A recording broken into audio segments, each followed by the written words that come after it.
All right, everyone, in this video, we're going to go over the integumentary system, which is your skin. We're going to go over the layers, all of the structures, and some functions.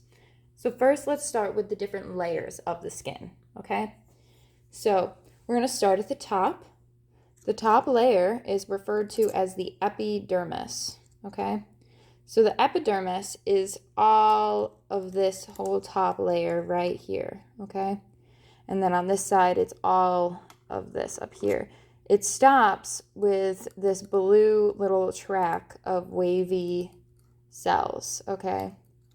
That's where the epidermis stops. So if we look at the word epidermis, epi means above, dermis, okay? So you have above the dermis layer, so the top.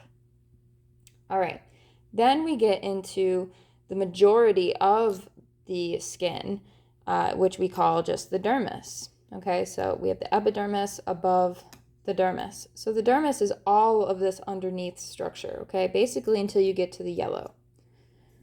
So the dermis itself is split into two different layers. So you can see this black line up here I have with the tape, okay? So you had this blue wavy block of cells that marks the end of the epidermis. And then you have what's called the papillary layer of the dermis, papillary, okay?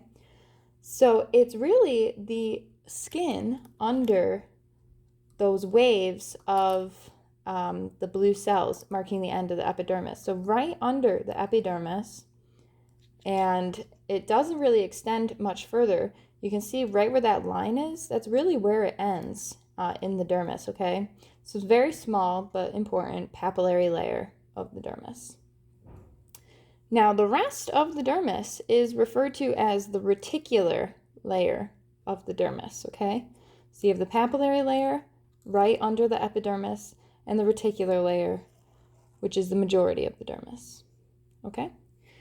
Now in yellow, we have it labeled as hypo. So hypo translates to under. So we have epi, which is above the dermis, and then we have hypo, which is under. So hypodermis, okay? So under the dermis is this hypodermis layer. It's not really part of the skin, but we do like to mention it because it's your fat, okay? This is where all of your fat storage is, giving all of this nutrients to the skin and all of its surrounding structures to keep it alive, okay? So hypodermis is fat. And fat, we know, is made out of adipose, loose adipose connective tissue, okay? So all of this yellow at the bottom of the skin, the hypodermis, is made of loose adipose connective tissue. And those cells that we see are adipocytes. Now, the epidermis and the dermis are made of different tissues as well. And even in the dermis, there's two different types of tissues, okay? So first, let's talk about the epidermis and what type of tissue that might be, all right? So we're in the skin, so that should sound familiar. The keratinized, stratified, squamous epithelial tissue, all right? That keratinized, stratified squamous cells, that's all that we're seeing here. We have stratified squamous cells all right there. And then this top layer, we see it as a 2D model, but if we were looking at the microscope, it would be that really wavy that would be sitting on top of all the other stratified squamous cells, okay? So the epidermis is made of keratinized, stratified squamous epithelial tissue. The dermis, talking about just the papillary layer first, the papillary layer of the dermis is made of another connective tissue. It's loose areolar connective tissue. And it would make sense that the dermis would be made out of connective tissue because, if you guys remember, the epidermis, because it's an epithelial tissue, it's lining an organ, right? It's facing the lumen. It is avascular. It has no blood supply of its own. It has to get it from connective tissue, okay? So loose areolar connective tissue in the papillary layer of the dermis is where it's getting all of its blood supply. The reticular layer of the dermis is made of dense, irregular connective tissue, okay? Dense, irregular. The reticular layer has nothing to do with reticular connective tissue, nothing. Reticular connective tissue is only found in the spleen and the lymph nodes, not the skin. The reticular layer of the dermis is made of dense, irregular connective tissue, okay? And then, of course, we have loose adipose connective tissue. All right, so we have 1, 2, 3, 4 different types of tissue that we're working with, so make sure that you can identify those as well. All right, so let's go over some of these structures that we see within the dermis, okay? So first we'll talk about some glands. Now, we have sweat glands, of course. There's 2 different types of sweat glands, actually. We're only going to go over one. We're going to call it the eccrine sweat gland, eccrine with an E. So the eccrine sweat gland is this whole coil of white ducts all down here in the reticular layer of the dermis. And it coils and comes up through the epidermis, of course, to produce sweat, right? So that is your eccrine sweat gland. Now we also have glands that produce oil, okay? So those glands are called the sebaceous glands, all right? So sebaceous glands are hanging on to the hair roots, okay? So anytime you see a nice big hair follicle, hair root coming down into the dermis, always look for the sebaceous glands hanging on them, all right? This is what it would look like cut in half, okay? This is where your oil is produced, and then that makes sense because it's then secreted out the same shaft of the hair root. That's why our hair gets all greasy, right?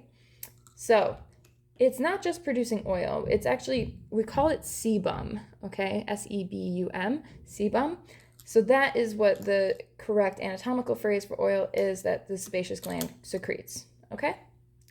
So we have those glands, and then we talked about the hair root and the hair follicle, okay? So looking at one of these guys cut in half, we can see this very internal structure right here.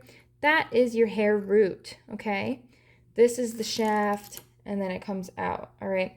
The hair follicle is this whole external casing outside of it, all right? Not outside of the skin, but outside of the hair root.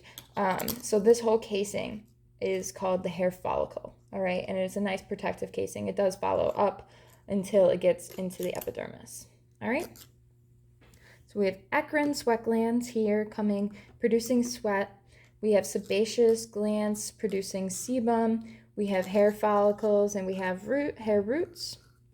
Now we have to talk about your sensory receptors, okay?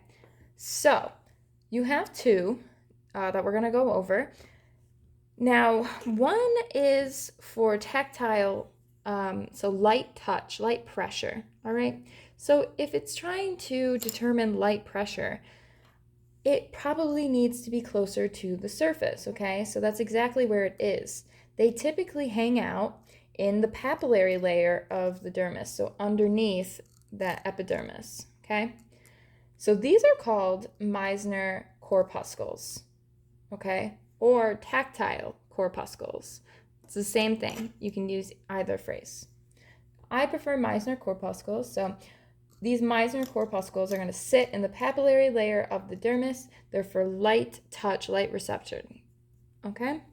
Then if we have, light tactile recepting of sense, then we need to have deep pressure, okay? So these large guys, deeper in the reticular layer of the dermis, okay? This is your lamellated corpuscle, all right? Lamellated corpuscle or Pacinian corpuscle. Either phrase is fine. So this is for deep, deep pressure. That is how you are recepting, okay?